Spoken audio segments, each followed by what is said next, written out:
What up? What up? What up? What up, New York Giant Nation?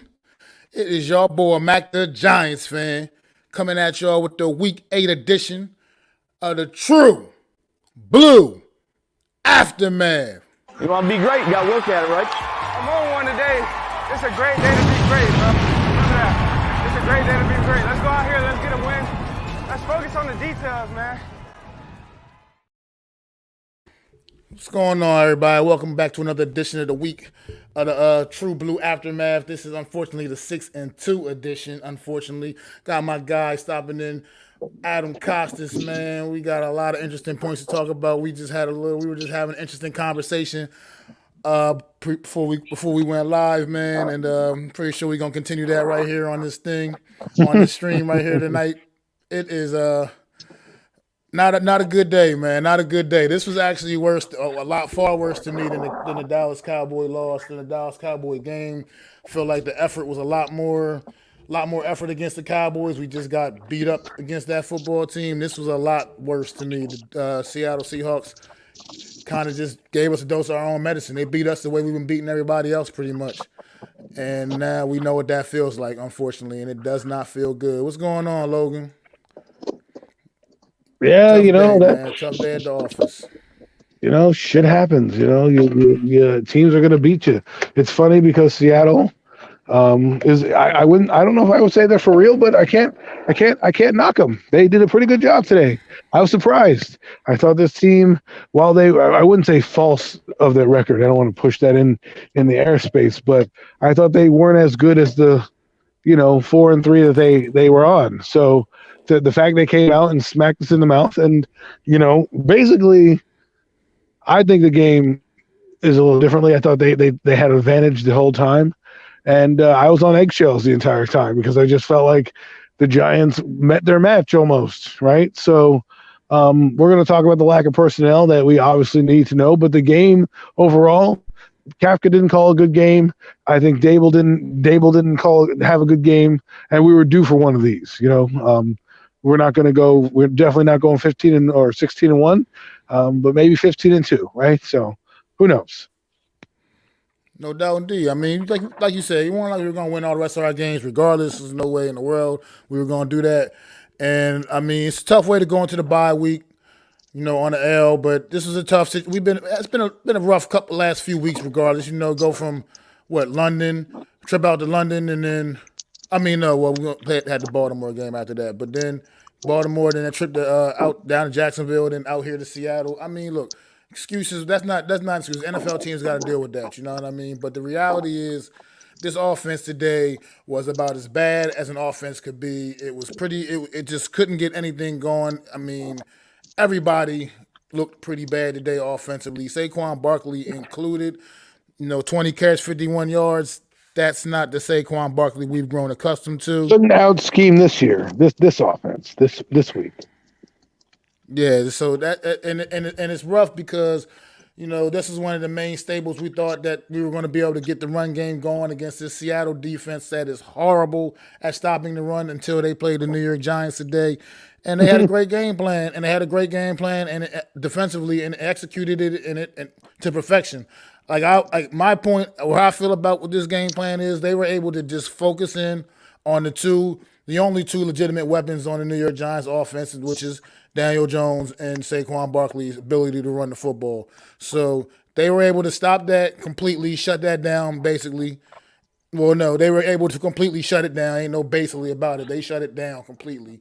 And it just couldn't get the passing game going whatsoever, man. Whatsoever. And then Richie James, those two fumbles on those punts, unforgivable, man. They were Unemployment line. Unemployment line. Complete game changers, man. So unemployment line. Well, those are the things that happen, right? That we talk about. The Giants, they don't out scheme themselves. They play basically perfection football, and when you do that, you gotta play it all the time. And today was one of those days where it failed them. I mean, once again, you got Darius Slayton, 5 catches, 66 yards on 6 targets. You know what I mean? But Darius Slayton is what Darius Slayton is. Like we were just talking about prior to going live. He's a 5th-round draft pick. He's no better than maybe at his best a 3rd receiver, maybe a low-end number 2. That's at absolute best. That's him at his best. That's what he is. Unfortunately, right now in the New York Giant offense, he's the number 1 receiver. That's just not going to get it done. He made a couple plays here and there, and I'm not going to knock Darius Slayton at all because he was the only receiver out there that made any kind of plays today whatsoever. So, tight end made a couple nice plays late in the game, but it's just not good enough right now, man. And I feel like this team right now, the lack of receiver help is what's killing this football team. What's going on, Rodney? Thanks for stopping in, man. But I feel like that's really what the biggest hindrance on this offense is. I know how you feel about Daniel Jones, and but at the same time, this guy has zero help when it comes to those receivers, man. Like I said, when he gets out there, gets out the pocket, he's running, looking downfield, eyes still downfield. Nobody is making any moves to get open. Nobody's doing what competent receivers do. And it's starting to be too much to overcome, man. We need at least one guy out there that defenses respect. That's my opinion. We need at least one guy that defenses have to respect. I agree with you there. I'm not going to blame solely on Daniel, but he didn't have a good game either. The whole offense was out of sync. Hey, he was. And, he wasn't, and whether you like it or not, the guy on the other side out quarterbacked him.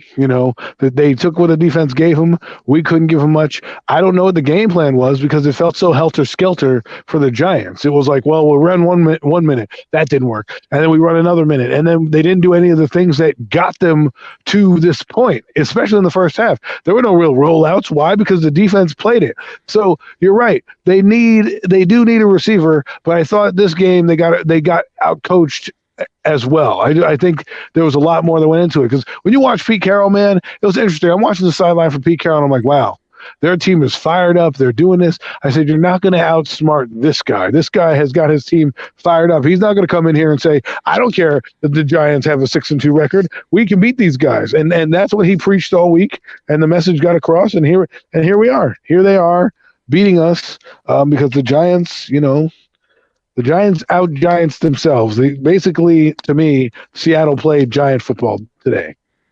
Well, I do agree with that. Like I said, Seattle beat us at our own game. They beat us the way we've been beating most of our opponents this season, man. And cats off to it. They capitalized on the big mistakes that the Giants were making, and they got the job done, man. And I can't knock what Seattle did. I can't. Pete Carroll, like I said, he's one of the best coaches in the NFL, and he's proven why, man. He's taking a team that nobody gave a shot to coming into this season, and he's got them right now first place in the NFC West, and they're looking pretty legit. Geno Smith playing out of his mind right now, playing at an All-Pro level. He's going to get a contract somewhere. Can't knock what they're doing, man. But like I said, but the thing about this game, though, is because we can say from one standpoint, Geno Smith just completely outplayed Daniel Jones, but did he really? He was efficient. 23-34, 212 yards, and he had 2 touchdown passes. But that's not like blow you away numbers. That was just him taking what the defense gave him. But if we flip those numbers and put them on Daniel Jones' side, right? We'd be, oh, great. And the Giants won the same way. Efficient quarterback. He's this, he's that, blah, blah, blah. Yeah, he got out quarterbacked because that's what happened. I mean, he would have had better numbers if Tyler Lockett doesn't drop a football. I mean, we could go down the list and Daniel nitpick Jones as well. Would Daniel Jones have better numbers if he had Tyler Lockett on his team? I have no idea. One of his receivers? I think he would. I think he does. Maybe he does. Adam, I think he would. Maybe. Okay. I think he would, because Tyler Lockett is significantly better than any receiver running out the New York Giants locker room. Significantly better. I'm not arguing, but I'm not. Smith has 2 of those guys. He has Lockett and DK Metcalf. But we're not talking about he efficient. Right. So he outdid what Daniel normally does, and that keeps us in games. Like I said, the game plan was very simple for Seattle. It should have been very simple for us. We were out of our comfort zone. We didn't do any bootlegs. We didn't do any quarterback runs. Not many RPOs. None of that crap. We didn't do any of the stuff that got us here. They were shutting them down. A couple of attempts they would try them, they were getting completely just sniffed out. Can we stop doing the sniffed Wildcat, out please? Because the Wildcat, because like, well, yeah, I think that's it. Today wasn't the day for the Wildcat and that with that kind of crowd noise and everything. That wasn't a good day for that. I I mean, do kind of. definitely I don't agree know. with that. I don't know if it was ineffective. It worked, but it's just we got to stop doing it. They know. And here's the thing: when you get rid of a guy like Tony, right, and you don't have a guy that can throw the ball on there, you rely on Barkley, who looks a bit banged up. I'm not going to lie to you. That Seattle defense, they bottled him up pretty well. He didn't get the Barkley run that we normally see every game that he had. Seattle had a good game plan. I want to give my hats off to them. A defense that I was told all week was not that good. They did not stop the run well. Well, they got the message. They got the memo. Pete Carroll gave them the memo. And I have to give him hats off to Pete Carroll to having this team ready to play and play the way they did. And I got to give them credit, too. In the second half of the game, the Giants had the ball for 7 minutes and drove down and kicked a field goal. That's one of the biggest plays in the game right there, right? Them kicking the field goal. And then Seattle goes down, and of course they don't score a touchdown, but they kick a field goal. And it just seemed like the momentum just kept escaping to the Giants, right? And then the Giants come back, kick another field goal. And then all of a sudden it's like Gino goes bing, bing, bing, boom, boom, Tyler Lockett touchdown. And I'm just like, ugh. And then when they scored the last touchdown, it was over. I knew it was at that point it was over. Hey guys, how you doing? But that's what's going on, fellas, man. Y'all, what's up, Coach Head and Jeff, man? We can hear y'all assessment, man. Me and Adam been going back and forth for a little bit. Yeah, it's true. We going at it. Me and Mac normally don't go at it this hard, but today, today is a little. First off, Richie James, that guy should never see a punt return ever again. Well, he probably won't. He's injured, so they carted off. So. I mean that like set me off the edge when he fumbled the ball twice. But I mean, what, Jeff? It's my fault he fumbled the second time. It's my fault he's fumbled the second time because he catches the ball, and I'm sitting here just saying, "Don't fumble, don't fumble, don't fumble." As soon as he gets the ball, he gets hit. What does he do? He fumbles the football, and then of course he's lying on the ground. And I'm like, "Yeah, good riddance to you," because I would be lying on the ground too. Like my career's over. I just cost us the game. This is he got a concussion. Yeah, it's called a concussed ego. That's what it is. But I saw Miz say it in the chat earlier, and he's right. We badly missed Evan Neal and Daniel Bellinger in this game. Those are two injuries that really haunted us because Tyree Phillips, my God, did he look? He was not good today. He got beat a hell of a lot on the right side. And you know what? I don't even know if Denver's going to trade Jerry Jeudy because they won their game this afternoon. They're going to be looking at it and be like, look at the AFC. It's still wide open. We might have a chance to actually get on a run and make the playoffs. I don't know if they're going to trade Jerry Jeudy. I think you might be right. Schefter came out with a report earlier saying that they weren't looking to trade him. And after winning today in the way that came back almost vintage, here's wrestling terms for you, vintage Wilson, right, where he had some moments where he moved. And Jerry Jeudy had some big moments in that game. Yeah. So I wouldn't be surprised if it's Claypool because that team's a complete dumpster fire over in Pittsburgh. Pittsburgh said they're not trading him either. Pittsburgh said they weren't trading Claypool. Well, we need something better than what the hell we got. Well, maybe something better. Well, I mean, Jerry Jeudy, the price goes up now for them, right? I mean, think about that. And DJ Moore, what a boneheaded play. I don't want that guy on our team. If we're going to make boneheaded mistakes like that. Even though I think that. Well, the thing is, Jeff, is his money. That's the issue. He said he'll eat some of his money too, to get traded out of there. So I mean, whatever the CBA allows him, if he can give back money or give up money, he's willing to do that to get out of there. Yeah, I'm not trading it two for Jerry Jeudy. I'm not doing it. Not trading. I'm not going higher than a 3, and they're going to want the moon now because hey, we're still in it. I mean, they're one game out of first. Well, not one game out of first place, but they're in the wild card hunt at least. Mm-hmm. I mean, today was a big loss, man. It really was. Like. You may not see it now, but the down the stretch, I mean, the Commanders just won, right? I told Mac before, Tyler Heineke's going to change that team around. 2 wins back-to-back already with that guy. Just a different. Okay. Okay, I'm glad you brought that. I'm sorry, Adam. That once again, I hate that I keep bringing this point up. Receivers making plays for their quarterback. And what does every team in the NFC East have that we don't? That Every play team late in the NFC game, has receivers. just having the confidence to just hum that Yep. ball up there to Terry McLaurin, and just having the Yep. confidence that your receiver is going to make a play for you. The Giants need that. The Giants are lacking that. The Giants don't have anything remotely close to that. And I'm Well, not they saying do. we got to get a Terry McLaurin caliber guy, because they don't grow on trees, obviously, but we need something, I somebody, mean, Bernie Mac had a good anything, game. anything. That too. Look at that. You see the plays he was making? I mean, yeah, they were great throws by Jalen Hurts, excuse me. They were great throws by Jalen Hurts. I'm not going to knock that. Take that away from him. But he was just going out there, making plays, man. But the thing is, what are you willing to give up now? Because now the asking price they know is going to go up. Especially maybe not Cooks, because they're already out of it. But these teams gearing up for a playoff run, somebody's going to call. Someone's going to try to more like Green Bay. Green Bay is on their last legs. They are desperate for somebody. I can't believe I'm going to say it too. We actually might need Galladay. I can't believe I'm actually saying that. Well, the thing is, he's due to come back after the break. Yeah. So my question then becomes, okay, so now let's say you think he's healthy because you know him in the building. He's been training. You obviously didn't get to hide him like Tony did, right? Tony, we kind of clearly knew something was wrong, right? Galladay, they saying like he's coming back. He said maybe after the bye. So like, do you save that? Do you say, all right, I'm going to let Galladay be here and use Galladay and the rest of the receivers down the stretch, and that'll be enough? Or you go out and get a guy and hope that Galladay comes back and have him in the arsenal? I mean, because you got to bring him in now, right? I mean, how much can he learn of the playbook, Judy or whoever? Let's just use Judy because that's the name that's floating around. Well, I mean, everything is relative, no matter what, in terms of your plays. Is just terminology. So that's really the biggest thing. I mean, a smash route combo is a smash route combo pretty much everywhere. Your cell routes, your hammer routes. Just put it in the chat. Yeah, for Miz and Hit Squad. What's going on further? Go ahead, Coach. It's all the same. The biggest thing is getting if Galladay comes back, fine, but you still need that other receiver because it adds to the offense. Because then you could have whoever, Brandon Cooks, Galladay, Slayton, Wan'Dale Robinson. That changes the offense.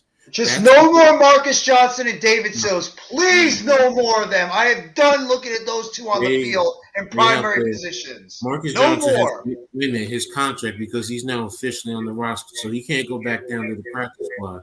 He has to be cut, right? And cut his ass. Well, yeah. I mean, the thing is this: you got to replace these players. So they just don't give him a jersey on Sunday. That's all. Because I don't want to see your face anymore. None of these guys. Get his ass off the field. I'm tired of watching Marcus Johnson chuck freaking footballs every freaking Sunday. I wouldn't be surprised if they IR Richie James, because that's how I would do it. Out of mind, out of body, out of sight. IR you here. Take your money. You're definitely not going to be on this team. Thank you for the contribution. Boom. You can outright cut him if you want. That's fine too. Right. But he's probably going to be in the injury protocol. So, the thing about Richie James is both of those fumbles came right off after the defense had two great stops.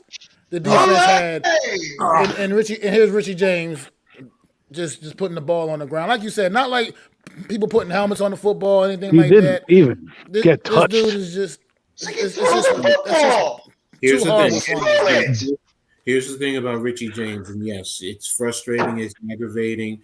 Right now, yes, the emotions say get him the fuck off the team, but then you got to look at who do we have to replace him as a punt returner first and foremost. Because if you work on him securing the ball, then that's fine. Put Wan'Dale back there. Why don't you put Wan'Dale exactly back there? Good. Thank you, Jeff. Thank you. I mean, they put Darnay Holmes back there. He was a good punt returner in college, and I don't know. He doesn't play that much on defense, anyways. Why not put him back there? I mean, he's getting railroaded by guys like Fabian Monroe, right? Like he's getting overlooked by those guys. Plus, you're going to have Aaron Robinson coming back soon and Rodarius Williams. So I would put Darnay Holmes back there and let him ride. Is Aaron Robinson coming back, or is he going to be out for most of the season? That's a good question. He's on IR, but he has. I think after week 10, he's allowed to come back. Yeah, he wasn't on season-ending IR. They put him on the short-term IR. It sounded I like wanna that s- knee injury might have been a season ender. They were talking like it could have been a season-ending injury. We need. I mean, I don't care what Joe Shane has to do. Get us a goddamn wide receiver on this team that can create separation because I know It's Daniel just getting Jones. frustrating. I know Daniel Jones didn't have the best of games today. I know. But at the same time, what the hell does this guy have to do? Look at the talent he's working with outside. And that's what frustrates me so goddamn much is look at the talent this guy has to work with on the outside. Look, David Exactly. Sills, the guy can't get open. Very true. Marcus Johnson drops more footballs than he carries loaf of bread. Well, it's interesting because it's not like these guys are hidden. They've been on the roster for a while. So I wonder why now is taking so long to kind of make that move, right? Well, I mean, I could tell you answer to that possibly. I'm sorry, I keep cut you off, but okay. it's probably because we're winning football games. We were winning football games. You know what I mean? So it's kind of different when you're winning, but then when you're losing, it exploits things a lot more. And it's showing that these guys ain't the answer. You know what I mean? Like, much as we want them to be the answer, they're not the answer. I get what you're saying there. You know, there are people on Twitter right now probably like second guessing Joe Shane. Why did you trade Tony? Why did you trade Tony? He could be the answer. Shut the fuck up. Tony's not the answer.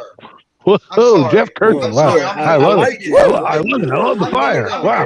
Throwing some F-bombs in there. I can't stand friggin' mental mistakes like this that cost your team wins. I know we're 6-2. When you do mental idiotic mistakes out there, that drives me up a damn wall. Drop passes, missed tackles, can't getting open. That's what drives me nuts when you watch football.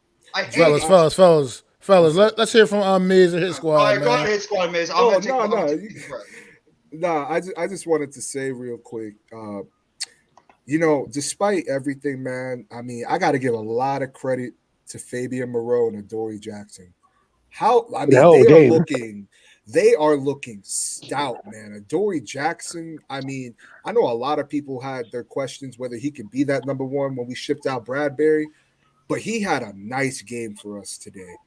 I mean, despite going against DK Metcalf and Tyler Lockett, who, let's be real, those are two stud wide receivers. They are. And I mean, Fabian Moreau of all people, who I'm going to be honest, I thought he was older. He's only like 28. He's a third-round pick, so he has people were invested in him. The Commanders were. He just bounced around the league. Sometimes you get an opportunity and shows you can play. And then I know y'all were talking about, things being exposed more when you're losing. And I agree with that too. But I also will say, like, I got to give credit to Seattle for being able to somewhat stop the run game for the Giants. Because usually when that run game is going and we're dominating, I mean, I feel like it hides how bad our passing game is with these wide receivers. And I agree with you, Jeff. There are going to be people out there, especially on Twitter. Oh, it's already started. I definitely have seen a couple. Yeah. And I'm not saying to go and trade no second-round pick for any of these wide receivers, but I guarantee you, even if it's Brandon Cooks, man, it's better than what we got right now, even when Galladay returns. Yeah, but our defense is also a problem right now. I mean, they did a yeoman's job here, but let's be honest, it's not like they got beat by Joe Montana here. They got beat by a regular quarterback. No real pass rush. They had one sack. I don't know what Wink Martindale was doing at one point on the Seattle drive where they didn't even play their defense. Way too much zone in the first half. Way too much. But that doesn't make any sense to me because that's not who he is. Exactly. How's it going, fellas? What's going on, Rodney? How you doing, bro? All good. You know what? I want to say this real quickly. You know what? Hey, I think really hurt us is the fact that we were passing the ball way too much and getting away from our identity in the first half. We were passing too much and not running the football. When did Saquon Barkley start running the football? Beginning of the second quarter. We were too busy. I think the coach got a little out coached today too. Yeah. Not gonna lie to you. That was a game plan, guys. That was a game plan. We come out, throw a little bit, open up the run later because they knew Seattle was not giving us no run or RPO today.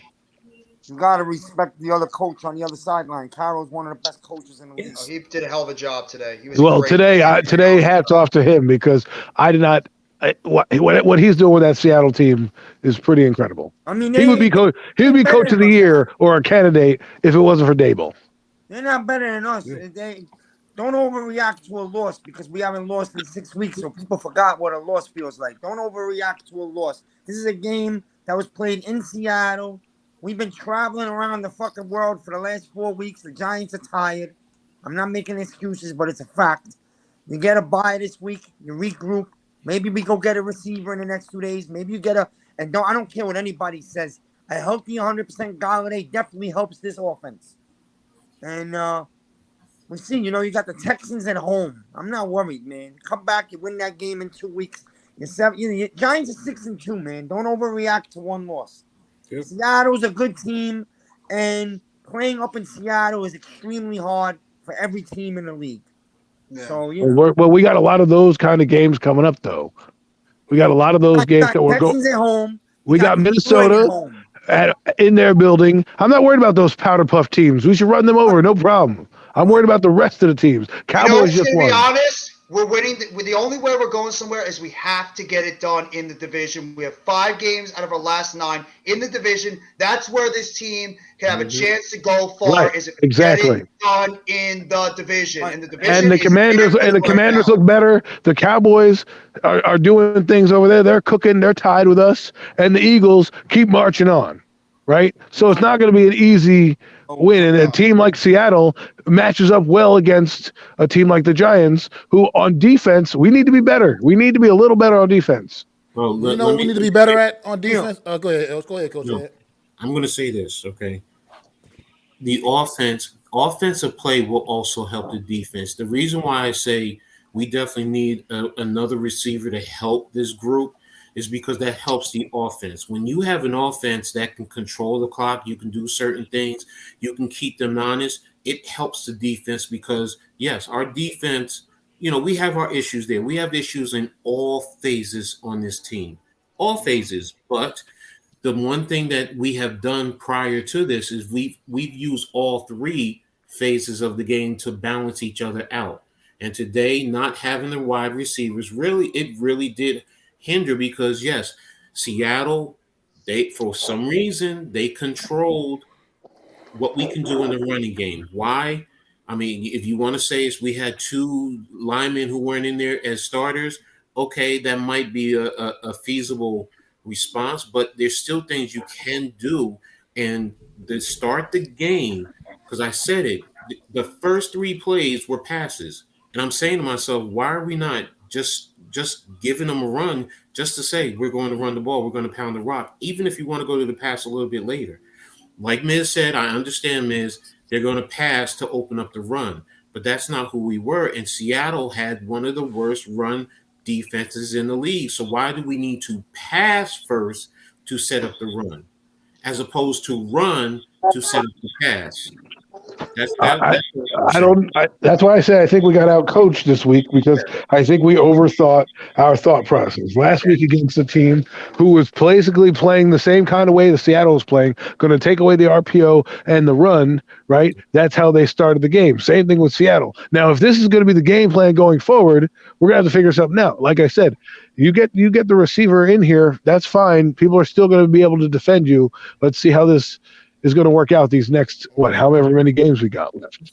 The teams this offseason defenses can lock down on the Giants' run game. If we don't get a receiver that threatens them down the field on the outside, they will continue to now focus on Barkley and Jones.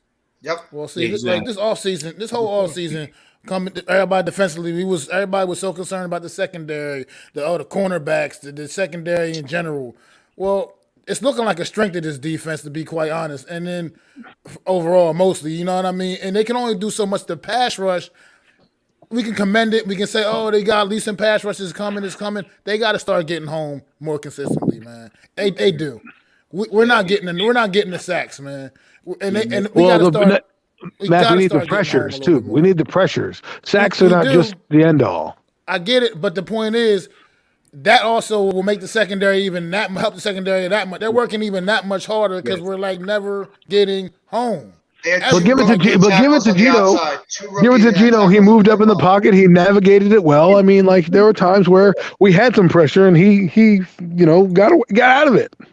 But yes, that's true. But you still need the pressure. You need the pass rush. I mean, not having Z's and O'Shane, to me, was in terms of certain passing situations, that was exposed because teams are keying in on Thibodeau. They're keying in for the most part. They're giving little chips from time to time to give him some help. So you need that pass rusher. Timon Fox was good in the run today. Just seemed like but I mean, the one thing I wanted, also the one thing. I mean, look, McFadden got that great sack in the first half. Where was more of that? And that's somebody who hasn't played a lot. McKinney too. Had that beautiful blitz on the middle where he had that exactly. sack. So where are those types of pressures to get to smack Geno around and not allow him to step up? Because there were times when he did step up, and Leah was right there when he stepped up in his face. So yes, you still need the pressures. You still need the pressures to force him to step up into the defensive line, pushing right into his face. So it's a mixture. It's a mixture. And they did blow some coverages too. I thought they weren't assignment sound today as we normally see them, because they're doing the same bootleg that Daniel Jones does, and they got it tethered, tight end, receiver, and then the deep ball, and the guy comes up and they throw it right to the tight end, or Geno goes up, I'm gonna run for the first down. I mean, that play, a couple of moves on the outside too. That play at the end of the game where he ran for the first down, that's like what Daniel did against the Panthers at that 3rd and 18 or 3rd and 8, where he just ran and game was over. Now the Pete Carroll thing, I don't understand what the hell that penalty was about. I've never seen that in my life. I mean, I've never seen that either. Well, have you guys noticed? I mean, I said this on Jeff's stream earlier. At least for the last 2 games, maybe even 3, a lot of those exotic blitzes that you saw Wink start dialing up early in the season, it's not there anymore. It's not there. He dialed up a lot of exotic blitzes. I mean, other than the McKinney one from today, I haven't really seen it. It's just basic pass rush. We're depending on basic pass rush. Right. And on the other side, they were the ones exotic blitzing. You got number 10. I have no idea who that guy, Owusu. Sorry if I pronounce your name wrong. Not very good. But he's running around our tackle. They're Bruce Irving got a jump on. I mean, Bruce Irving, my God, is still in the league. I can't believe he's still in the league, but he gets a jump on the line, looking like he's young. Seahawks, yeah. And here's another thing. Our O-line play, now granted, Neil is hurt, but this is like literally 2 games in a row that Feliciano has been horrible. He sucks. Get him the hell out of the lineup. Time to move. Where they're waiting on Gates. I mean, it's just a wait process. Gates was out there today on some plays. When they went, what I mean is like they're not giving him the workload yet. He's like full time. Yeah, I mean, I get it. The reason why Gates was the reason why Barkley scored on the goal line. He opened up that. Nick Gates brought an nasty attitude towards this team, man. I applauded. I don't know about you guys. I applauded in my living room when I saw him running back to the sideline. I said, "Congratulations to that young man." I mean, who doesn't love Nick Gates? I mean, he's like Rich Sherbert of the old middle Giants, 2000 Giants, where he broke his leg, came back, and was part of that dynasty run that we had. So I applaud Nick Gates. Let's get him at center tomorrow. Like, just go back, watch the film, and be like, sorry, Feliciano, we paid you money. We knew you weren't really a guard. We forced you into center, and bango. And I think they just IR'd Bredesen, if I'm not mistaken. I think I just saw that. He's on IR.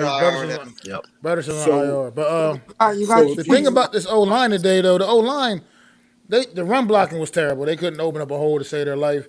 But pass blocking was, honestly, if you go back to the tape, pass blocking wasn't. I don't think it was terrible till late in the game when I basically just gave up. That's when the game was over. I think overall, pass blocking wasn't horrible. I mean, it's just that guys aren't getting open downfield, man. Like that's part of what I'm talking about. It was time I'm watching Jones just stand back there, like looking, like somebody get open, somebody do something. But you see, at that point, Mac, though, they already know for a fact that we have no receivers to get open. So you know what? They're begging us to pass. At that point, you put us in that position to where we can't establish the run. Now you're forcing us to pass to receivers that we know can't get separation, have drop issues. That's the best situation right there. Seattle did it. They put us in the best situation for them to succeed. They ran a simple 2 high. That's all they ran for most of the game. They ran a cover 2. And if you can't beat that, that's the most basic defense that you can run. And every offense has certain schematics in there to attack a cover two. And you need receivers who not only can run away from man coverage, but also can sit in the open spots in the zone. And I wasn't seeing that except for Slayton. When he came across the middle, he got those first downs. I love the coaching staff on this team, but the one thing that is lacking is the message from the coach or the receiver to the receivers. Because every other line, guys come in and play admirably, except for when we are on with the wide receiver core. Now I know we're bereft of talent. My God, like do something, figure something out, do something offensively. I don't know what you need to do, but and I also think they're scared of calling the doing that rub route again because they've been called 3 times for offensive pass interference. So I think they were reluctant to use some of that today because I didn't see much of that where, the receivers are crossing and they're trying to create all that, traffic in the middle. I think the scheme today was not good. I just think today the Giants Kafka had his worst game. Kafka had his worst gameplay today. They got away from our bread and butter. Exactly. I think Dable had a bad game too. I hate to say it. I think he got out coached by the veteran Pete Carroll. Yeah, he's a rookie. He's a rookie coach. It's gonna happen, But we have 48 total yards in the first half, dog. That's it. That's ridiculous. The fact that he comes out in the locker room on the third quarter on that first drive of the third quarter and has more yards than he had the entire first half was already something to say something about how bad the offense was in the first half. It's not even that. That first series, they had it for 9 minutes. It only came away with a field goal. Third quarter. So why is it that we are not continuing to do that for the rest of the game? That to me, we don't even throw it to the end zone ever, man. But that was the whole. Who do we have to throw? Who do we have to throw to, AC? I mean, I know we have nobody to throw to, but come on, throw somebody somewhere. Listen, I mean, even sometimes these quarterbacks get a phantom PI call on some third receiver running a dumbass route because some guy's gonna get beat. Like you got to also make some opportunities, try to manufacture some things. But they have no one to attack the middle, and that's the biggest problem. Yeah. We have no one to attack the middle. You guys are looking for all the reasons why, but nobody is. Seattle was ready for us today. That's all. We walked into a better team in their home stadium today. That's all. It's as simple. We're having a good season. You can't start to expect to go 15-1, or whatever the hell it is. You know what I'm saying? Like, oh yeah, Miz, we know that. We know that, Miz. But Miz, my thing is this. All right.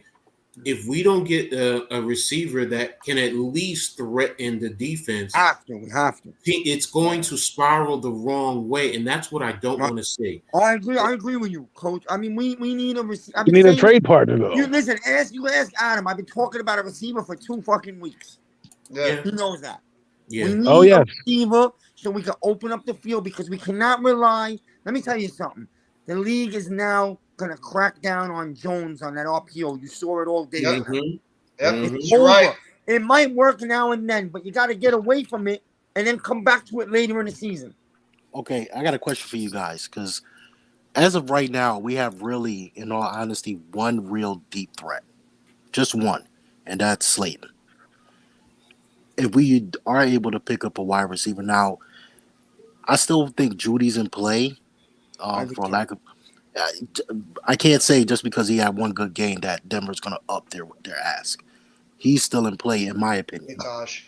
As of right now, I gotta honestly say, with Slayton as our one and only deep threat, if we can at least get a wide receiver that isn't afraid to go across the middle and at least open it up to where even with those RPOs and those bootlegs, they're going to be still scared for the simple fact you got a deep threat. You have someone to threaten the middle. So you have to have that, or else this passing game is not. It's going to be pretty much non-existent as it is. We have no one to threaten the middle. We need another tight end too. We need Miss Bellinger. Wait, you have a guy to threaten the middle. You have Robinson, but you got to get that wide out on the outside, and Robinson will be free over the middle a lot. And you'll get Bellinger back in about 4 weeks. Trust me. Well, see, Miz, that's what I'm saying, because as of right now, we only have one deep threat.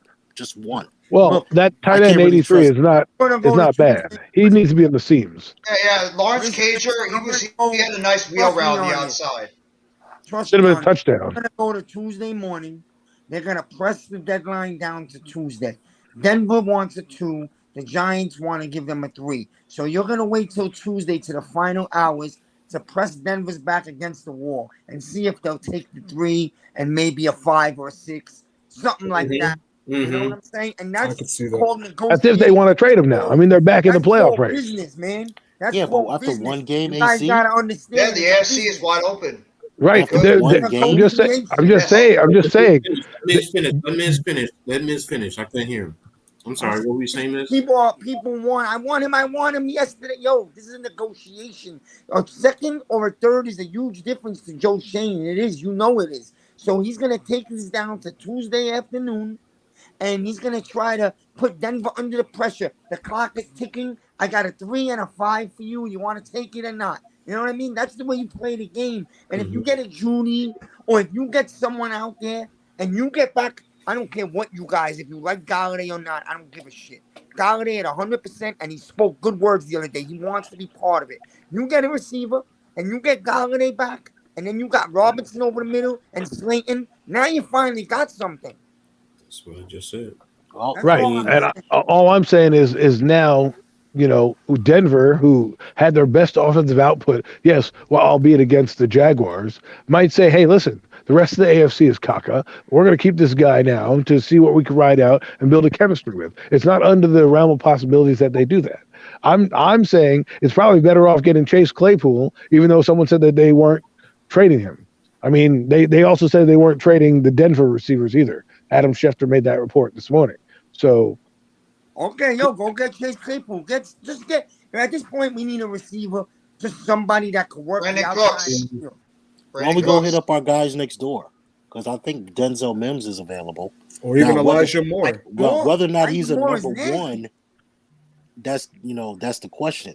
yeah, but are we Denzel looking Mims for a is number one available. or better than what we have? We need someone to be able to open up this offense. You need someone to be able to open So up. maybe Take the that's top not off. Mims. Well, If we Mims need can someone. release- You need someone, even if it's not Mims as a true number one. You need someone to be able to open it up. Yeah. Exactly. It's like I said, you need somebody that defenses have to at least respect. We don't have Exactly. any of those guys. We could have had George We don't Pickens. even have any. That's what we don't have anybody that you have to even respect, let alone game plan for. Like, And if you got we someone need that you can something. respect, it's only going to help. Honestly, it's only going to help this run game because they're not going to be able to stack the box. Right. If we Exactly. can get someone on the outside that's at least Exactly. worthy of respect. Because look, I know that Darius Slayton is stepping up right now, but outside of the speed, man, I mean, if you got a solid number one on the other side, guarding him, Oops. I mean, come on, they're going to be able to stack the box. But I mean, Exactly. we will see, man. I agree with you, Miz. It may come down to the last hour, but they got to do something, man. I mean, if there was not a clearer game to Giants fans that we really need a wide receiver, this is a clear. I don't know what to They say. know, Well, bro. They, this is come the on. thing too. What, This is the thing. Wait a minute, Oh, wait a minute. Come on. Go ahead, Come Jeff. on. Give Joe Shane. Come on, he's a smart guy. He's not stupid. Yeah. Bro. He's been on the Yeah, phone of already course. for like a week and a half. Trust me. And today, probably pushed the envelope even more, like you just said. But it also, in the same token, just like you said, the negotiations, he can say, well, such and such team is going to give me such and such for this. Are you willing to do this for this? So you can play one team against the other too. So you touch base with multiple teams. You identify and say, okay, are we able to whatever? Yes, I'm willing to trade, blah, blah, blah. All right, now let me see what I can do for you. When you call another team, such and such is willing to trade for me. So that also, like you said, Ms., puts their back up against the wall. So now they might come down because they're saying, "Oh, I might lose out on such and such. I might not be able to." What if we? I'm sorry. What if we signed Will Fuller? What if we signed a Will Fuller? Would that be suffice for retired, people? No. I Is think he he's out of the league? retired. Yeah, Yeah. he retired like on national TV a week ago, I think. Will Okay. Fuller is Marcus Johnson. Same guy. He can't stay healthy either. Whoa. That's like the same thing if somebody Whoa. wants T.Y. Hilton. These Welcome, guys are washed up. Zacharias. Hello. Thank you for stopping in, man. You're looking to get somebody real right here. You're looking to make a run this year. I'm not saying we're going to win the Super Bowl, but you got to play like you're trying. So Well, here's the thing you Well- have to think about too.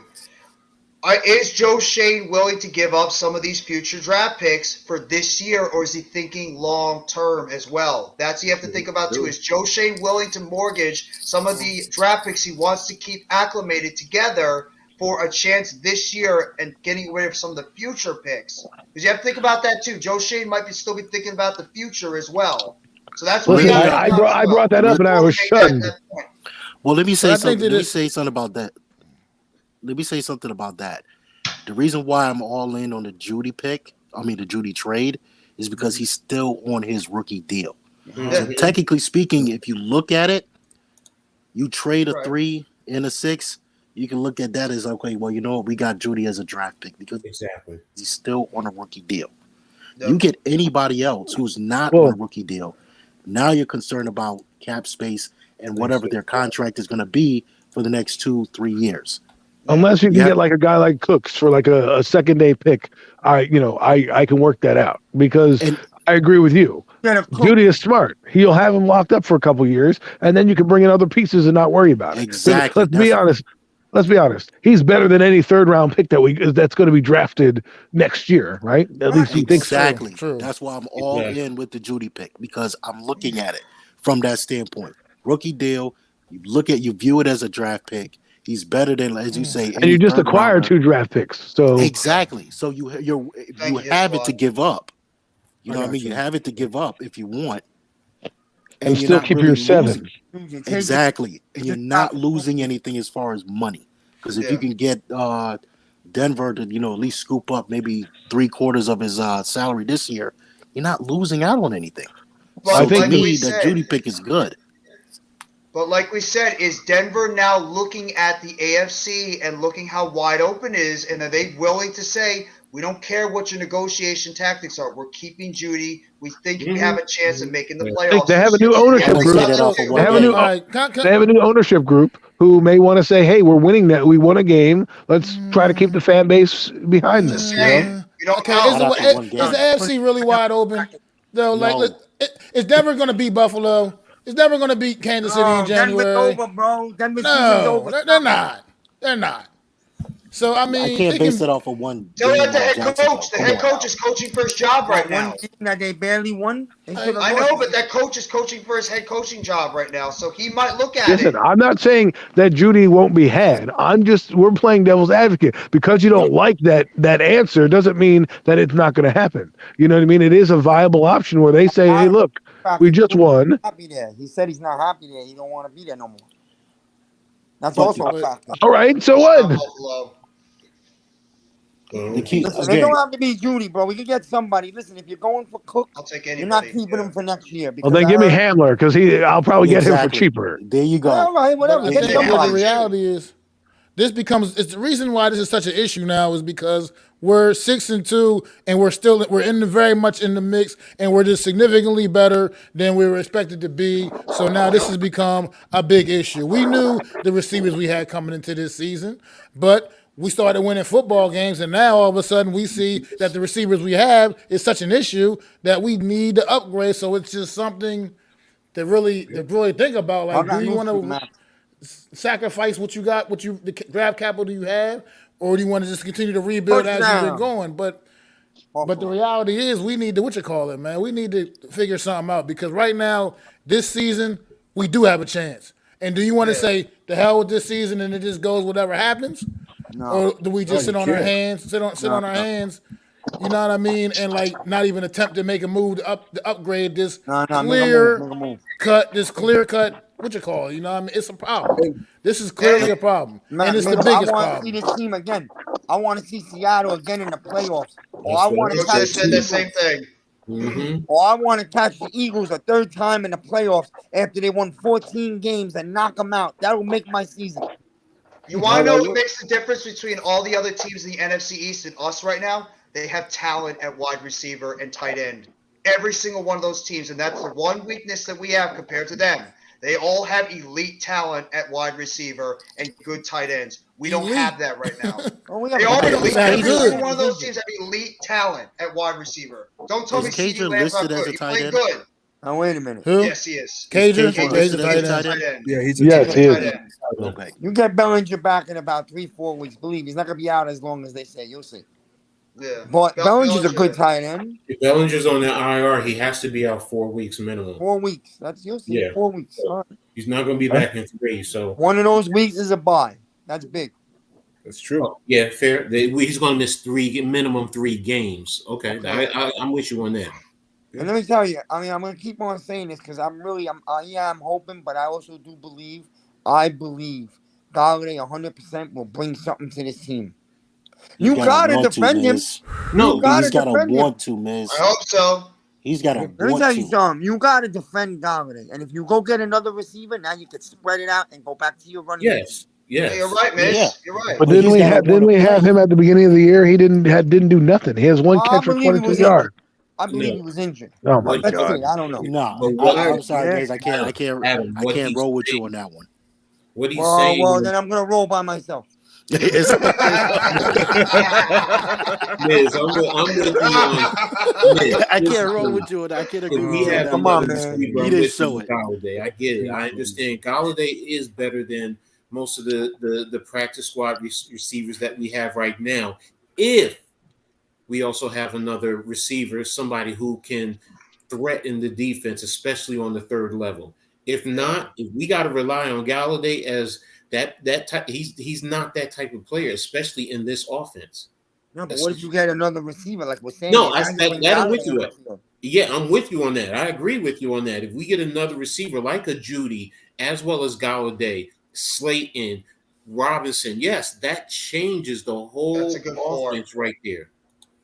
And you know Yeah, what but you we can also do gotta too? hope which one You get a shows wide up. receiver. You get a number 1 wide receiver. He's your guy that commands the double team.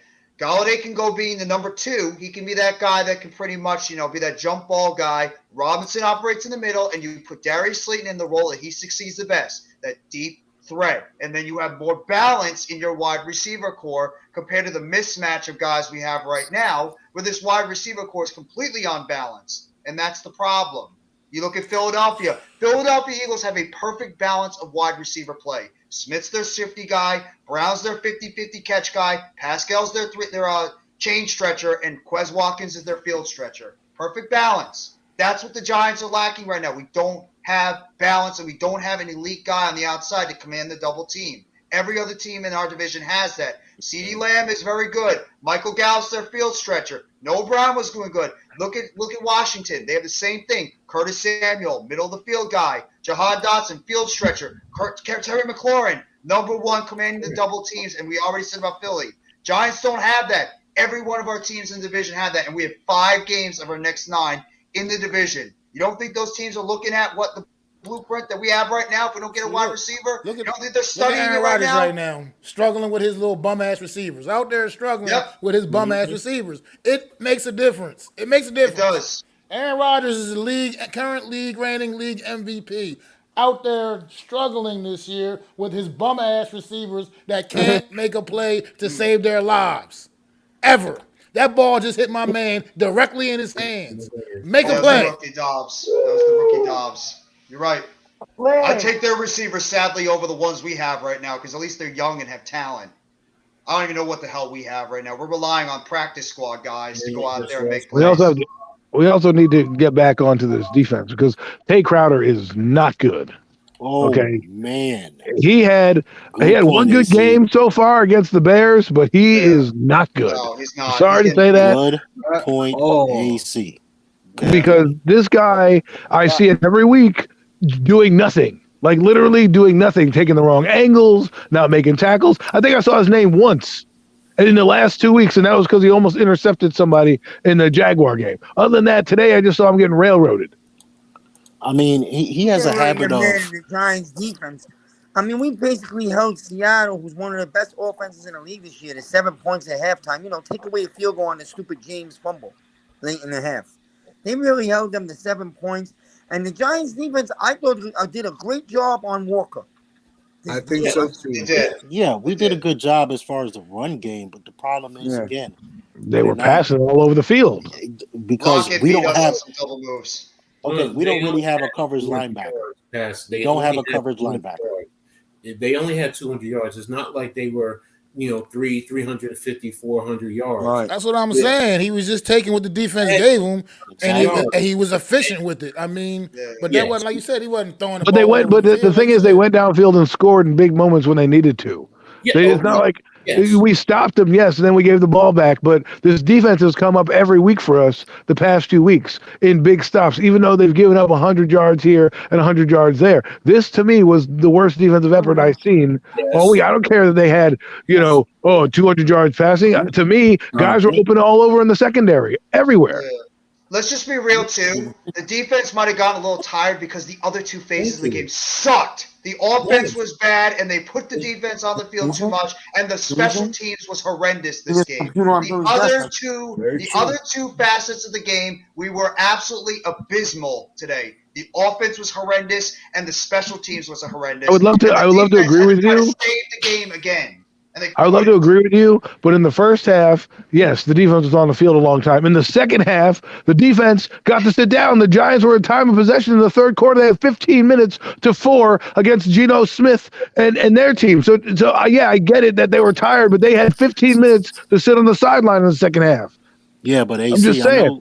I know you saw the second half of that game, just like everybody else did. I noticed one glaring thing that Seattle did constantly. They ran a lot of too high the safety. Bootlegs. No, it's not even that. They ran a lot of too high safety.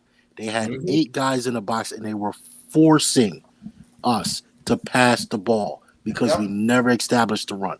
I'm talking about our defense. Oh, yeah, okay. I'm talking about our defense. It didn't play to me the way that they did. I get they're tired, but the second half of the game, they had an 8-minute drive. The Giants defense, Giants offense, and they didn't punch it in. They kicked a field goal, which is fine by me. You kick a field goal, but then Seattle went back down and scored another field goal. Oh no! And then the Giants tied the game up. They went back down and scored again in a big moment in a big spot. I agree with you wholeheartedly there, Coach. I got a question. Why is it that we can't seem to get a consistent, from start to finish game from Kafka? It seems, the first half, we can't seem to get it together. There's little, moments where it's like, okay, like this offense is getting it together. We go into the half, we come out, looks like a completely different team. Chess match. He's filling out the opposition. Yes, you're right. You're right. I mean, that's frustrating. We should be able to come out and jump on teams from the get-go. But what he's doing is chess matching, and he's trying to fill out and figure out what the other team is doing. And then you go into halftime and adjust. What is one of the things that Bill Belichick has always been credited for doing, even when he was the Giants DC? Immediately adjusting right there on the field. That's where Kafka is lacking, but he's also a first-time caller, offensive coordinator. So when you first start doing that, you are filling it out. You're trying to figure everything out, and that's what's happening. What is putting him on blast more so is we have a good record. If we were 500 or a little bit under 500, everyone was saying, okay, he's feeling his way out, he's figuring it out, so on and so on, and you kind of give him a bye. But because we won, we're expecting the offense now, and me included, to jump on them from the get-go. Yep. Out of the bat. There is no reason, if you're scouting, if you're looking at film, if you're looking at scouting reports, everything that you need to do as a coach, as an offensive coach, yes, you should have your game plan set to attack them right off the bat. So, yes, I'm with you in that regard. That's frustrating for me because I know that you should be able to handle that. I'm sitting on the sidelines and I can figure out a game plan and I can adjust as I go to what they're doing. Why isn't this guy doing it? And it's not like they were doing anything exotic. No, exactly. No, it's true. Exactly. And that's what's funny for me to see is because, like I said, we don't want to worry about the defense, but these big teams that are coming up and these division games that we have, they're going to start to see, okay, now we got 8 games of film on you. We understand what your tendencies are now. We're going to play this because Jacksonville played the same defense, and it kind of stifled them. Now Jacksonville, bit on some of the RPO stuff, and that's good film work, obviously, because their DNs crashed down. But Baltimore played a similar scheme. They're just like, all right, we're just going to play zone and let you march methodically down the field and see what we can do. That's basically how it looks. Cowboys, the reason that we lost to the Cowboys, they put a spy. The only team that's put a spy, well, actually, Seattle put a spy as well, and they put a spy on Daniel in the second half, and it changed the entire game, right? So now we're gonna have to figure this out because now teams have this game plan, this blueprint. Say, okay, fine. Now a receiver coming in here may take a week or two to adjust. Thankfully, we're playing, the Lions and Houston, so we can hopefully incorporate this new player if we get one here. It's what I'm worried about is down the stretch when, you don't have that much game knowledge, and Daniel expects you to zig and you zag, and there's a pick, Yeah. I mean, I don't want to speak for y'all. I mean, but for me personally, I look at this game, I mean, especially for both New York teams who have been doing fairly well. I mean, it's a reality check, and Right. we're going into this, bye week. I mean, maybe it's, me just being a little too overconfident, but I trust that they're going to look at this game. They're going to make the right adjustments. And if we can go out there and get a wide receiver, I'm feeling a little bit better. I mean, I'm already feeling good coming out of the bye because let's be real, the Texans are some ass. I mean, Derrick Henry just ran a whole. You got to go look at that game. He just ran all over them. So I mean, I'm expecting something like that from Saquon. But yeah, man. I mean, definitely a reality check for real. More than a Perfectly said, reality it, Hit check. Squad. You're right. It was a reality check for New York football fans because the Jets had that same issue today.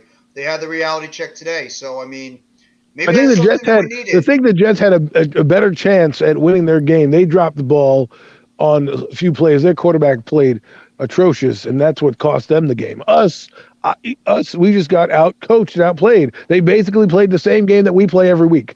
Try to play to perfection, run the football, don't make any mistakes. Well, guess what? We lost the turnover battle this week. And that's cost us the football game, especially when they were there. They happened at costly times inside the territories after our defense had just flipped the field. The turnovers came at times where we had opportunity to really seize the momentum of this football game, and those turnovers just happened at just the worst times possible. And it's just it was unfortunate, man. It was just such a bad The day for Giants Richie ended up on James the on end those of punt returns, man. the bad end of the stick. Usually they're on the good end the last few weeks. That's the difference. We had the ball bouncing our way. I mean, the past few weeks, let's be honest, there's sometimes we got outplayed. The Green Bay Packers made a couple of bad plays. We took advantage of it. Baltimore Ravens made a couple of bad plays when we were losing. We took advantage of it, and we won. Last week, Jacksonville, the same thing. They made some plays. They had some bad penalties. We took advantage of it. This time, Seattle, they played a pretty clean game. Advantage of us. And they took advantage of us when we made those mistakes. So that's Yeah. it. The game plan we've been playing for years, or I mean, not years, for weeks. It bit us in the ass this time. That's gonna be it. And let's be honest, that's gonna be it the rest of the week because now the NFL knows the Giants. All right, they're like, all right, the Giants are 6-2. Everyone's gonna start challenging us, whether you're the Texans or not. They're all gonna try to come to play and see what they can do. But yes, everyone is going to do that.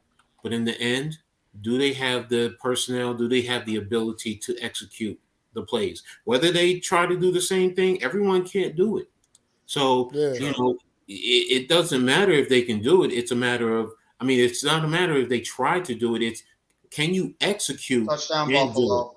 So if you can't execute the same way Seattle did, then we have a better opportunity. But the bottom line is still, we definitely do need a receiver, and hopefully we can get someone. If not, Dave's and the rest of the coaching staff have to spit shine and keep doing what they're doing, and hopefully, we'll continue to get some wins along the way and get into the playoffs. So that's the ultimate goal.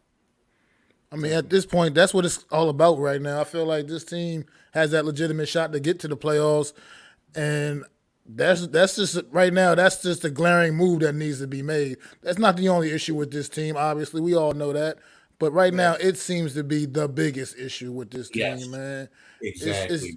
It's just the lack of a wide playmaker out margin. there. Like I said, anything. There's just nobody. Like a defense can just come in and focus on stopping Daniel Jones, stopping Saquon Barkley. I'm not gonna let those guys beat us. Mm-hmm. And now we're gonna challenge these receivers that they just feel like we can just stop these guys because they're just not legitimate playmakers, man. It just is what it is, and we got to figure out a way to counter that right now because it's going to be a problem going down the stretch. The only receiver we had at the beginning of the season that was getting decent separation was Sterling Shepard, and he even wasn't even getting that much. And then he went out. It just seems like Daniel Jones is having trouble trusting the rest of these guys, but at the same time, they're not getting open. It would have been you know who, but the dude just can never stay on the football field, and now he's over there in Kansas City. So, yeah, it's clear as day, and that's like I said, the biggest difference between our team and everybody else in the NFC East. They have elite talent or very good talent on the outside with solid running backs, and we don't. So it doesn't matter how pedestrian your quarterback is, even if you have a Taylor Heineke, the fact of the matter is, even got like the wide receivers they make Taylor Heineke at times look good. And you need the help on the outside to give Daniel Jones somebody to get the ball to. We come into this game on a 4-game win streak. You know what I mean? It's easy. So we haven't been overlooking the fact that we need upgrades at receivers, but we've been kind of letting it just slide by slow because we've been winning football games. Like I said, once you see that loss and you see how big of a reason the impact that the lack of receiver talent had on this loss, it's just like it makes the problem that much bigger, man. It's just you're right. You're right. And the fact of the matter is everybody's complaining. Now, if everybody's going to start complaining, that's saying that, well, we had a receiver, but we traded him to Kansas City. Let's just be real. I don't want to hear it. The dude was not helping our team at all, so I don't want to hear it. But you know what's happening, Mac. They're saying it all over Twitter. We had our receiver. We traded him away before giving him a chance to come back healthy. I don't want to hear it. No impact. He was not doing anything positive for the New York Giants. So I don't know. You're right. Exactly.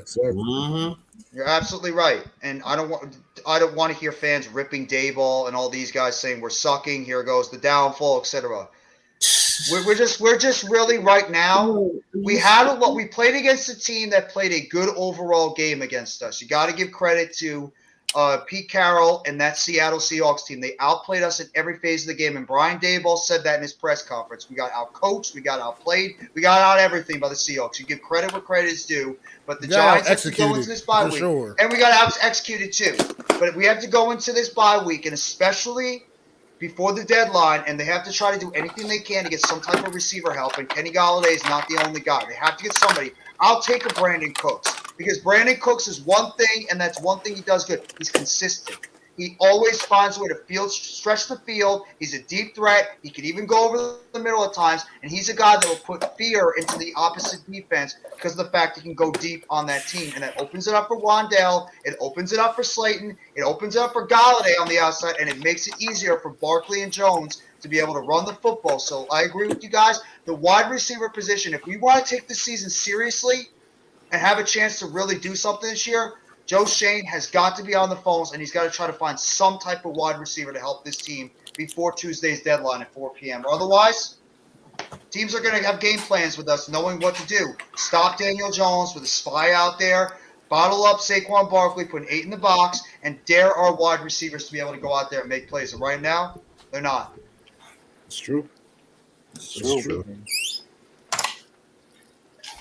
So we'll have to wait and see what happens. I hope to God we can do something, but it's really going to depend on how much Joe Shane is willing to mortgage a little bit of the future for the present. Shane's always been saying he wants many picks. Go ahead, Mac.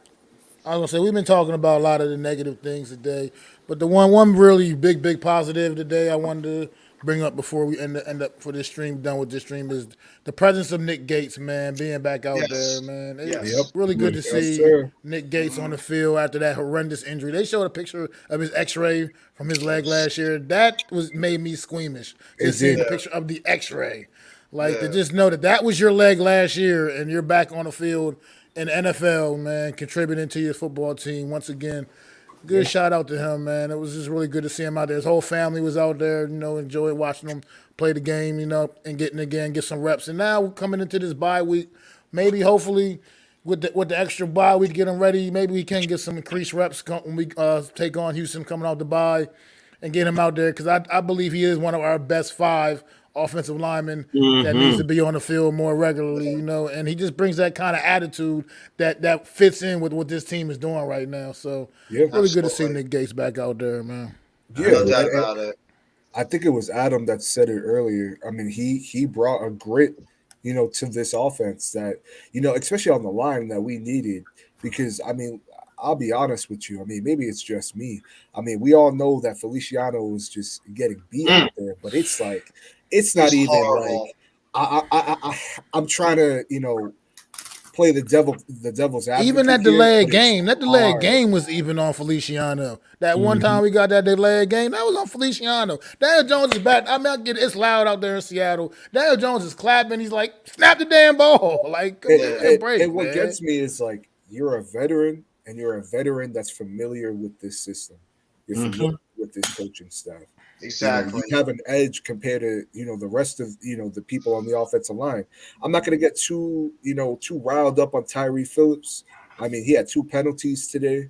I don't want to see it. None of us want to see it.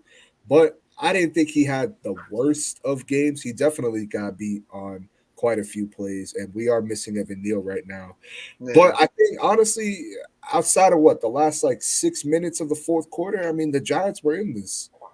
How do you think Azudu played? How do you think Joshua Azudu played for Ben Bredesen at left guard? I thought he played okay. He's not bad. He was so-so. I think he's going to learn as he goes, but I mean, I think it's good that now he's getting these starting reps. Where we're heading towards the middle of the season, we're going into a bye. I thought he looked a lot better compared to how he did in against Tennessee.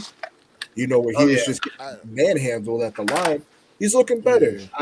It's definitely getting exciting. I think Azudu's one of them types.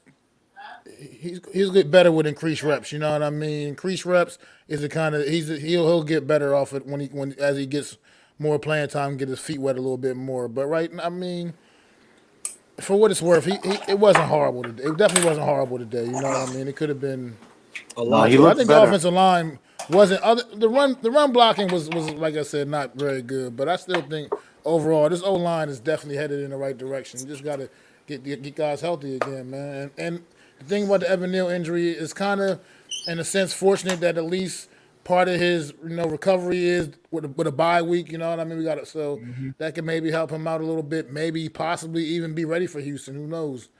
Not sure about the significance of the injury. And we would get Bredesen back after he's done with his 4-week IR too, and he was playing really well before he got hurt. So I mean, I would even get Bredesen back in there because he was playing some damn good football before he went down at that left guard position. So, and Glowinski, I'm not really been impressed with Glowinski at right guard. He's been okay. Not been impressed at all. I think that's our biggest weakness right now on the offensive line is the center and the right guard. I think Bredesen was solid at left guard. Thomas was playing. I mean, Thomas's blocks today were unfreaking believable. That one block, it looked like Nwosu was going to nail Jones, and then you see Thomas just pancake his ass right to the floor. Thomas is playing such had a great football game. right now. He was really did have a phenomenal. great game. And Neal was starting to go into his own too. Neal was playing really good too before he went down as well. But it's Feliciano and it's Glowinski. I would give. If it was up to me, honestly, I would sit Glowinski's ass on the bench. I would sit Feliciano's ass, and I would roll with. I would have Thomas, Azudu, Gates, Bredesen, and Neal. That would be my offensive line. I think those are our 5 best offensive linemen right now. If I had to be honest. But I will say this when they're healthy. Yeah. But I will say this. That offensive line was gelling with, Glowinski in there, Neal, Feliciano, and Bredesen. They were gelling because you saw it in the run game. Maybe not the pass game all like that, but definitely in the run game, you saw it. Yeah. And I was just like, okay, well, Neal goes down. Tyree Phillips comes in, and it's like, okay, that's going to throw it off even more. Then Bredesen goes down. That's throwing it off completely. Tyree Phillips, this game, he wasn't that good. He was not good at all. No. Izudu played better than he did coming in against Jacksonville. Jacksonville, he wasn't all that well, but he played better this go around.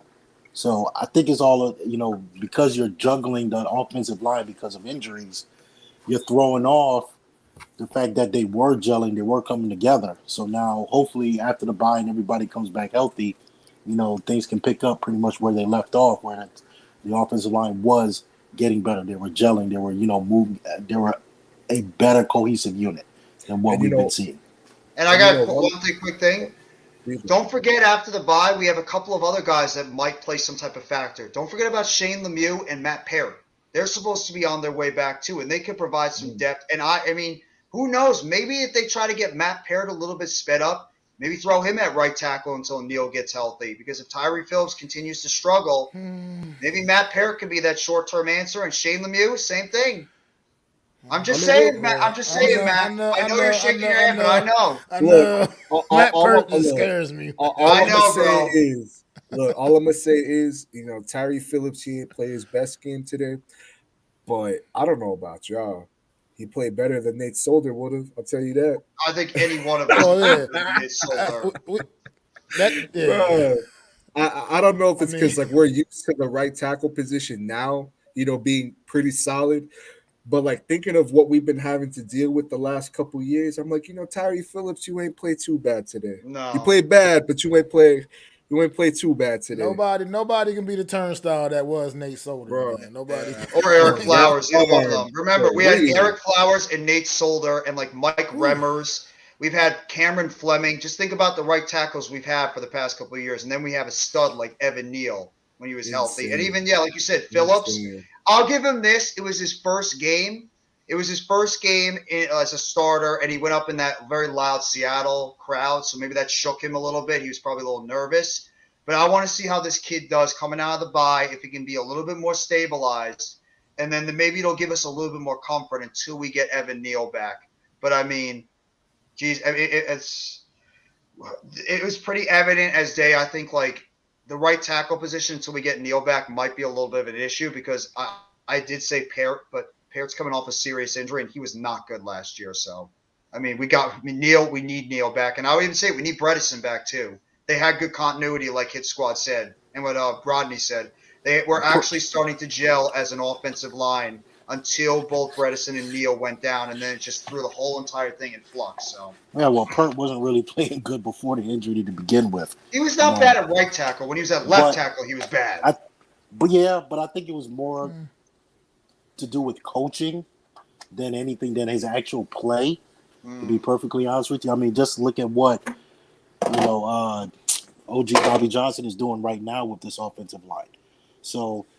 Maybe it was a lot to do with coaching. So I'm looking. I would love to see what he is now. I would love to see what he can do now. But like I said, with Neal going down and Bredesen going down, you can see where this offensive line is a bit off, especially in the run game. Yeah. I fully expected to see, the run game on deck today, and it just surprised me that it was just non-existent. Yeah, considering what you know about Seattle's run defense, the way teams have been running the ball down Seattle's throat all season, and it was pretty rough, man. They had a really good game plan and they executed it very effectively, man. I can't knock them for that, man. It was a weird game because both these teams had such bad run or defenses, and both teams actually did a very solid job containing the run. Kenneth Walker didn't do a whole lot in this game either until the end when he had a couple of runs. When, we were pretty much just panicking the whole time trying to get a pass rush and try to create a turnover. But otherwise Walker didn't do a whole lot in this game. And then obviously they did a good job bottling up Saquon Barkley and having a spied on Daniel Jones. So both teams got to give credit to their run defenses. Both teams did a solid job, overall in that department. It's just we got killed in the pass game. That's the one thing on our defense that got hurt was the pass game. And I know you said, Rodney, that you said Fabian Morneau, I thought played well. I think Morneau actually had one of his worst games. I was not impressed with Morneau today. I thought he was being targeted a lot. I thought he got beat on some plays. He also was not pretty solid in the run game, so I thought Morneau actually had one of his worst games. And Adoree got beat a couple of double moves by Tyler Lockett. Could have had 2 touchdowns if it didn't have bounced that first one off the face mask. So, teams are going to look at that. And, I'm not even feeling secure with Darnay Holmes, even though we didn't get targeted a lot, because they were attacking our outside more than they were attacking over the middle. Well, to that point, Moreau did play good, but what I never understood, and I did notice this a lot in the game, maybe a handful of times that they actually did it. They played off coverage a lot on those receivers. They played a lot of off coverage, and I'm like, They well, why did. aren't they not pressing them? You Mm. know, DK Metcalf. I mean, Yeah. there was like a couple throws where it's like, okay, there's no way you should have been that open on that short of a route if he was up at least further, at least a couple of yards off. DK, 2 plays I saw him and they're basically just out routes to the sideline. And Fabian Moreau is like, you gave him 10 yards to catch the ball. Why weren't you up on the line at least? Because they were giving him that because they didn't want him to beat Moreau over the top. That's really what it goes down to. So you're playing the lesser of two evils. So I'm going to say I would have rather seen them mix up the coverage, some press, some off, some safety over the top help, things like that.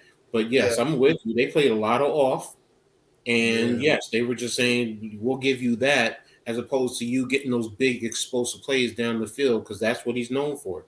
He'll nickel and dime you down short. And the next thing you know, he's running right by you because that's a big dude too. You can't forget that. So if you press him, he's going to beat you at the line of scrimmage, and then once he stacks you, you're done. So and then that gets the crowd into it a lot earlier, a lot more.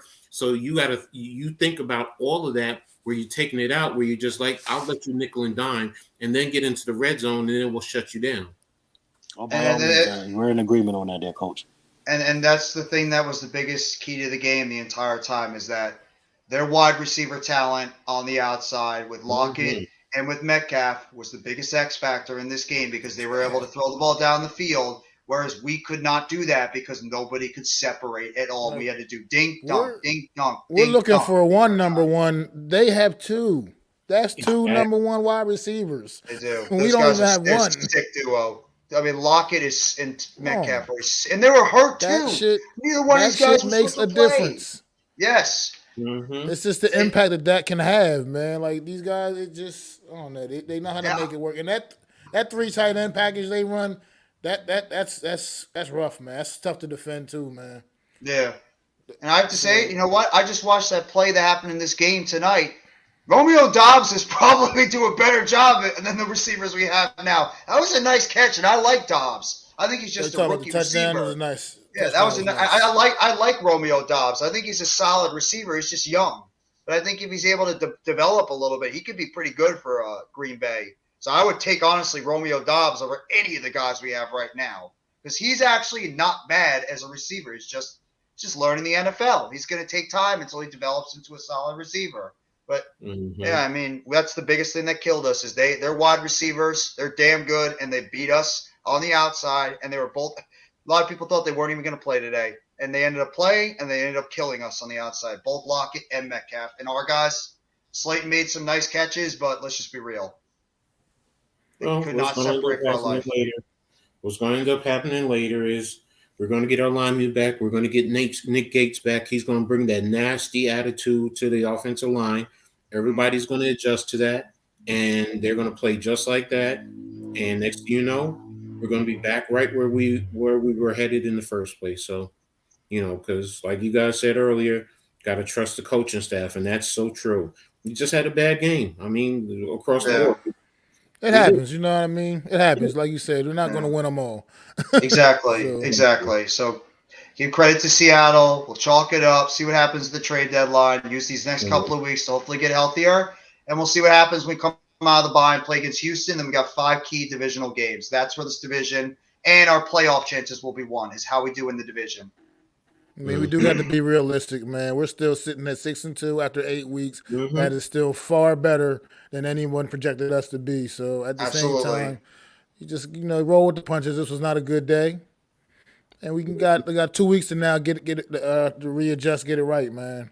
And I think with this, like you said, with this coaching staff, we'll see how they come out the bye week, man. And I feel good about it. The fact that we have a team like Houston to go against, not saying we look past anybody, but I think we should definitely beat the Houston Texans, and that would be disappointing to lose to those guys. So we'll see what happens, man. Can you imagine if number 19 comes out there, our favorite wide receiver, and actually starts playing decent?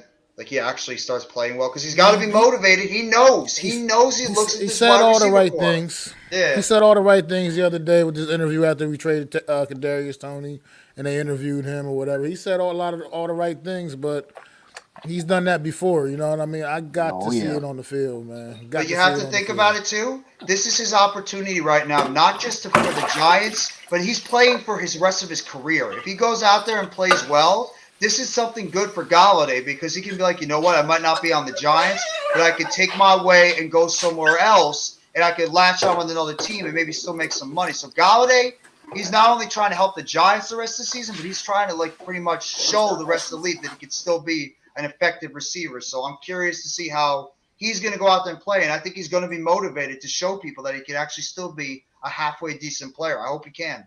Yeah, well, it depends on which Galladay shows up because I don't really have too much faith in that guy, based off of what he's done so far this season. I mean, a few blocking, yeah. I mean, a few good blocks downfield. Better than Tony, though. Open up runs. I mean, come on now. I want to see which Galladay shows up. Are you going to be that more determined player that's going to go out there and actually play? Or are you going to be the same one that's been showing up, before you got hurt? And even last year is like, okay, I'll put in minimum effort, because that's all it is. And that's all I'm going to give. Mm-hmm. If that one shows up, we're just right back to square one.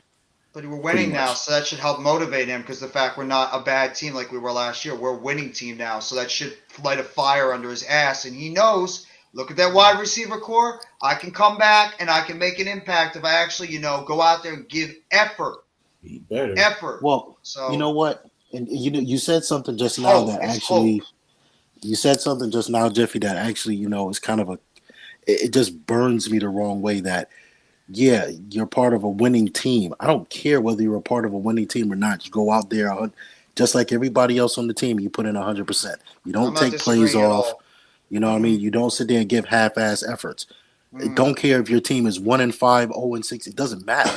You go out there to play. You get paid to play, not to be half-ass or take plays off. For him to sit there and say, okay, well, this is the first time I've been part of a winning team. That's going to really help you to make the effort to go out there and play better. You should have been playing better because of the contract that you got. You should have been playing better because you're on an NFL team. You're an NFL player. Okay? Mm-hmm. Who knows how many guys are sitting, is out there doing who knows what, trying to get into the NFL, and you're just looking at it as just, well, hey, it is what it is, whatever the case may be, and then cry hurt. I don't buy that. I'm just like you, Mac. I'll wait and see which Galladay shows up because as far as I'm concerned, the guy's on my list. Yeah, I feel the same way. Absolutely. I feel the same way. Trust me. This is not me saying that he's going to go out there and light it up. I am the same way as you guys, but at this point, with how bad our wide receiver core is, it doesn't hurt. Taj, what do you think about it since you hopped on? What's the Super Taj New York Giants feeling after this loss? There you go. There's Taj feeling right there. I mean, I ain't tripping, man. Like we 6-2. I mean, we need some receivers, man. Like there's nothing you can say. Like after what we seen, man, there's nothing you can say. Like, we need some receivers. Mm-hmm. Same thing we're all seeing. Yeah. 1,000% crew. It's like, people are going to still, once again, use their narratives and want to, it's Daniel Jones' fault. It's Daniel Jones this and Daniel Jones that. Come on, man. At what point do we not have to see the reality that this guy needs some kind of legitimate receiving threat, man? The thing is, he's holding back because you can see his frustration and he wants to let it out, but I feel like he's just kind of holding back a little bit. I think he just wants to tear into these guys. Like, look, you guys suck. You know what I mean? Like, you got to do better. But it's just, I don't know. I'd love to see him do that. He got pissed off last week. When Marcus Johnson dropped that ball at the 2-yard line. You saw he was visibly frustrated. I actually appreciate when my quarterback does that. He gets pissed off because he knows these guys have to go out there and execute and make plays to help him out because he's going to get bottled up. He's going to get smashed. He's going to get hit. So I actually like when Daniel Jones shows the frustration out there at his playmakers on the outside because they're not doing the job. You're not helping me out, wide receivers. Get freaking open so I can get you the ball. Simple concept. Get open, catch it, run, touchdown. They can't do that right now. No, the Just too main much thing is bobble, to bobble, catch bobble. the ball there too, And Jeffrey. that too. They They can't gotta catch catch either. the ball. Getting open is only half the battle. They gotta catch the ball as well. I panic anytime the balls, even still today, were bouncing off them. They're like, had to double catch it. I'm like, Jesus Christ, catch the freaking football already, please. All right. Well, fellas, I'm about to wrap this up soon, and so you guys got any final thoughts? You guys want to get off your final thoughts about this week 8 game against the Seattle Seahawks? You can let it go right now. Let it fly. Well, for me, I'll say this. That was a wake up call, to the team and to the fans that you know what, we're there. We're not 100% there, but we're almost there. Mm-hmm. We need a few more pieces to put us over that hump, get us over that hump. And I sure as hell hope that Joe Shane really paid attention to this game, and him, Dable, and Kafka, and was it Brandon Brown? I think the assistant GM. Yes. Mm-hmm. Yeah. Those guys go out there and actually, literally, try to make a trade to get another wide receiver in here, so this team can actually scare people, can actually give people something to worry about, be concerned about in the passing game, because we cannot rely on DJ and Saquon to constantly run the ball, because teams are going to start cluing in on this. And we've seen it firsthand last week, and we've seen it like literally big time this week. And it's going to be like that for the rest of the season. They're going to literally key in on DJ and Saquon. We gotta do a better job of passing the ball. So I surely hope that they go out there and really do what's necessary to get this team what it needs. No, I agree with you 100%. And you don't want to see your DJ and Saquon taking the hits that they're taking consistently because they're going to get hurt. You're taking these massive hits that those guys are taking with running them so much because you can't get the ball to your wide receivers. Jones and Barkley are going to get hurt, and they're going to wear down over the season, and they might not be as effective as they are now where they're a little bit more fresh. You need to get some playmakers on the outside, and you can have a little bit more balance to your offense. Because right now the Giants, like Rodney said, the teams are going to start cluing in on the Giants offense. Seattle has the blueprint. Seattle laid out the blueprint on how to stop the Giants offense without any wide receivers. Joe Shane, Brandon Brown, go out there, get some wide receiver help. If you're serious about making a run this year, go out there, get us a wide receiver that can create some separation, that can command the double team so it opens up the rest of this offense, and we can really get a good evaluation about Daniel Jones throwing the football and just the total evaluation of this football team going forward. I agree 100%. And Bills just scored again. My take is this. We need to step up and just say, take this as a learning experience. All of us, coaches, players, even fans. Just take it as a learning experience. And let's get better and have confidence in the process that has already been laid out. And trust that Dable and Shane are going to do what they need to do or try to do what they need to do. And, get the guys in here that are going to help this team. And those who don't, you better be looking over your shoulder because that's your job. I mean, that's just about as simple as I can say. It's your job if you don't step up, and you're going to be out of here. So that's it for me. Yeah, absolutely, man. I agree with everything you guys have just said. So, just like you said, just let the fan base know, man. Calm down, relax. Like you said, it's not the end of the world. We are sitting here at the midway point of the season now at 6-2. So we're still sitting in a really good spot.